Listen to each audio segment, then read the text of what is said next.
This is something else Van Gogh says.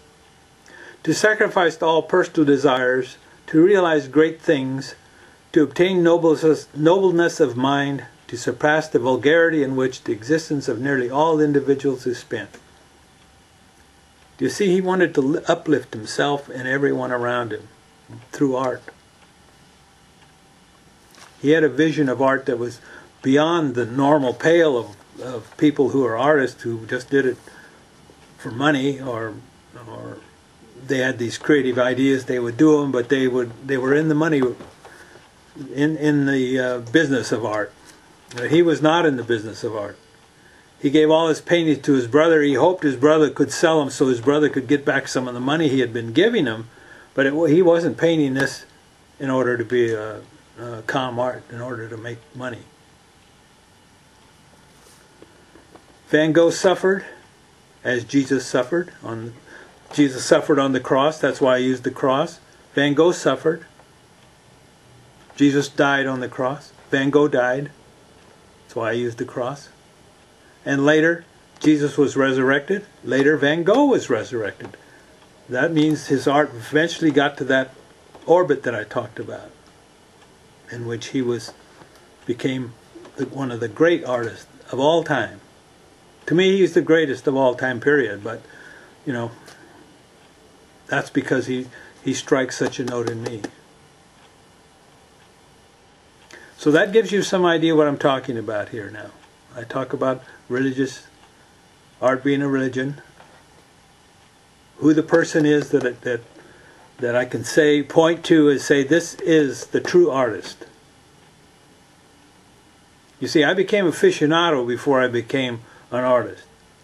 I didn't know anything about art, as I told you. So I had to learn, and I learned from here. I read this book. And that kind of artist, something inside of me that's connected with that dedication. Then also I understood the subject. Remember I told you have to aficionado have to know the artist and the subject. I knew the subject. I was raised on a ranch.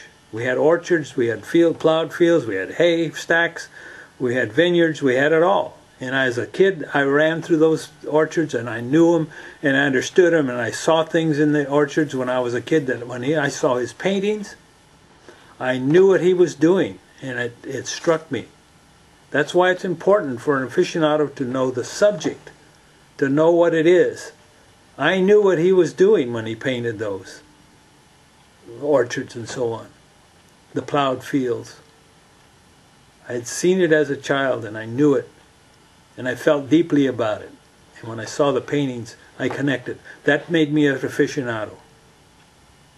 But for me, that wasn't enough. Aficionado's fine.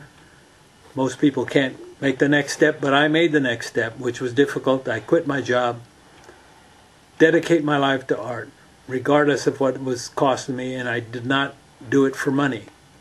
I did it because I wanted to be like Van Gogh, an artist who dedicated his life to something beyond himself, something bigger than himself.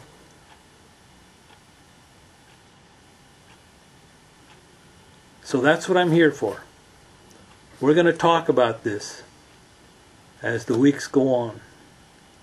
We're going to talk what it takes to be this, to be like this, what it means to society, what it means to you, what it means to me. And we'll find out through this book and through the book of art. It'll help guide us, and we'll talk, and we'll all be the better for it. Believe me. Because I know, I did not know what art is before I read this book. And I've dedicated the last 44 years of my life to art. So I know what I'm talking about.